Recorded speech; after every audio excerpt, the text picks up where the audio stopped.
2011లో పెళ్ళైంది నాకు. 2011లో పెళ్ళైంది నాకు. వీడప్పుడు చాలా చిన్న పిల్లోడు. ఓ రోజు మామూలుగా అసలు మాట్లాడడానికి కూడా భయపడేవాడు. నేను ఇంట్లోకి వస్తున్నప్పుడు కూడా లోపలికి వెళ్ళిపోయాడు, ఎక్కువ నాతో మాట్లాడేవాడు కాదు. సో నేను కూడా చాలా ట్రై చేసేవాడిని. వీడేం మాట్లాడేంటి నాతో, వీడు కదా మాట్లాడాలి. వీడు మాట్లాడేవాడు కాదు. వీడు ధైర్యం చేసుకొని మొట్టమొదటిసారి నా దగ్గరకు వచ్చి ధైర్యం చేసుకొని చెప్పిన ఒకే ఒక మాట, బావా నేను యాక్టర్ అవుతానని. అంతే ధైర్యంగా నేను కూడా, నా సపోర్ట్ నీకు ఉండదు, పోయి సావు అన్నాను. అంటే చెప్పాను కానీ బట్ నాకు ఎప్పుడూ ఒక చిన్న భయం ఉండేది. యాక్టింగ్ అంటున్నాడు, సడన్గా ఇంట్లో నుంచి ఒక 4-5 మధ్యలో ఉండే వ్యక్తి ఈరోజు అందరి ముందుకి ఎక్స్పోజ్ అవ్వబోతున్నాడు, ఎలా ఉండబోతుంది తన కెరియర్ అని ఓ భయం ఎప్పుడు ఉండేది నాకు. కానీ ఏ రోజు కూడా తను నాకు వచ్చే ఒక సీన్ కానీ నేను ఇలా చేద్దాం అనుకుంటున్నానని కానీ ఏ రోజు చెప్పలేదు. ఎందుకంటే నేనన్నా నాకేమీ చెప్పొద్దు నితిన్, నీకు కావాల్సింది నువ్వు చేసుకో, ఆ ఫ్రీడమ్ నీకు ఉండాలి లైఫ్లో, ఒకళ్ళ షాడో ఒకళ్ళ మీద పడకూడదు నితిన్ అని. తను ఏ రోజు నన్ను ఎప్పుడు అడగలేదు ఏది, తను చేసుకుంటూ వెళ్ళాడు. ఈరోజు చాలా గర్వంగా ఉంది తను చూసి. And this has happened because he's worked with good directors. మంచి దర్శకులతో, మంచి నిర్మాతలతో పనిచేశాడు కాబట్టి తనకి ఈరోజు తను యాక్టింగ్లో తను ఎక్సెల్ అయ్యాడు అని అంటే అది దర్శకులు, నిర్మాతల వల్లే నితిన్. గుర్తుపెట్టుకో, always believe in your directors and always believe in your producers. And more than anything believe in your heart. God bless you.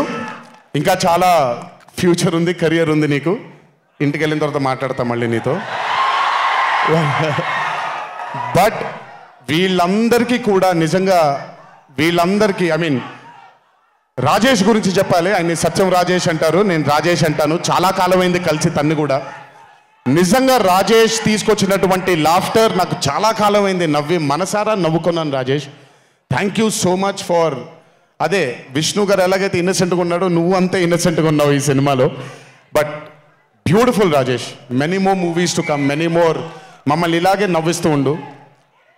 And అలాగే కార్తికేయ, మీరు పేరు ఒకటేదో ఉంటే మీరు మార్చుకున్నారని నేను ఎక్కడో చదివాను. But Karthikeya, he was amazing. Many more movies to come, many more movies to go.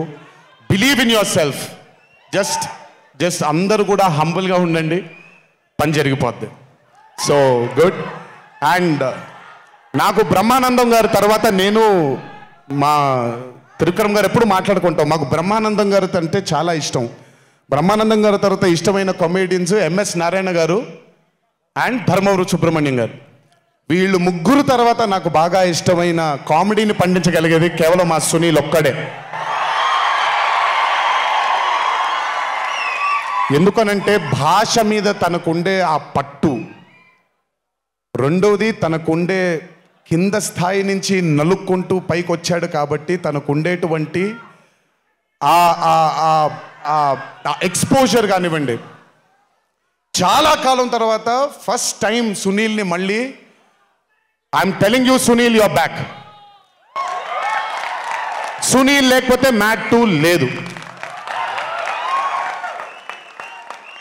నవ్వి సునీల్ని చూసి, నాకు బేసిక్గా సునీల్ని చూడగానే నవ్వొచ్చేస్తుంది. బట్ అలాంటిది అంటే అఫ్కోర్స్ ఆర్టిస్ట్గా తనకు తాపత్రయం ఉంది, మంచి మంచి పాత్రలు వెయ్యాలి అని వేసుకుంటూ చేసుకుంటూ వెళ్తున్నాడు తను. కానీ తను నవ్వించడానికి పుట్టాడు అనేది నా నమ్మకం. మళ్ళీ ఈరోజు చాలా కాలం తర్వాత అందరినీ నవ్వించాడు. God bless you Sunil. నవ్వించడం మాత్రం ఎప్పుడు వదలొద్దు.